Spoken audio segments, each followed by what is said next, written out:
মেঘ বলতে আপত্তি কি? বেশ, বলতে পারি। ছাদের উপর মেঘ তাড়াতো ফুল পিসিমার বাড়ি। গ্রীষ্ম ছুটি চলছে তখন। তখন মানে কবে?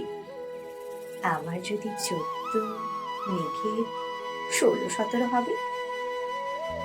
ছাদের থেকে হাত ছানি দিত, ক্যারাম খেলবি? আয়। সারা দুপুর তাহাতকার ক্যারাম খেলা যায়, সেজন্যই জোচ্চুরি হয়। হ্যাঁ, জোচ্চুরি হতো। আমার যদি 14, মেঘের 15-16 মতো। ঘুরিয়ে দিতে জানতো খেলা শক্ত গুটি পেলে, জায়গা মতো সরিয়ে দিত আঙ্গুল দিয়ে ঠেলে। শুধু আঙ্গুল, বোর্ডের উপর লম্বা ফ্রকের ঝোল, ঝাপাং ফেলে ঘুটিয়ে দিত গুছিয়ে দিক ফুল। এই এখানে না, ওইখানে, এই এটা না, ওইটা। ছাপিয়ে পড়ে ছিনিয়ে নিল গুটির বাক্সটা। গুটি রসের প্রথম মরণ।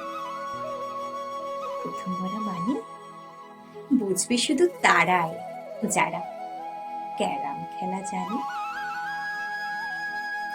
চলেও গেছে কদিন পরে মেঘ যেমন যায়। কাক ফাটা রোদে দাঁড়িয়ে রইল মেঘের জায়গায়। খেলা শেখাও, খেলা শেখাও, হাপিক তেষ্কা। কলসিতে ঠোঁট ডুবিয়েছিল জল দুপুরে খা। খা খ সে কলসি আবার পরের বছর জলে। ভরলো কেমন তোমার? ধ্যাৎ, সেসব কি কেউ বলে? আত্মীয় হয়, আত্মীয় হয়, আত্মীয় না চাই। সত্যি করে বলো এবার, সব জানতে চায়। 2 ক্লাসের বয়স বেশি। গ্রীষ্ম ছুটি হলে ঘুরেও গেছে কয়েক বছর, এই জানি সকল। আজকে দগ্ধ গ্রীষ্ম আমার, তোমায় বলতে পারি। মেঘ দেখতাম ছাদের ঘরে, ফুল পিসিমার বাড়ি। মেঘ দেখতাম ছাদের ঘরে, ফুল পিসিমার বাড়ি।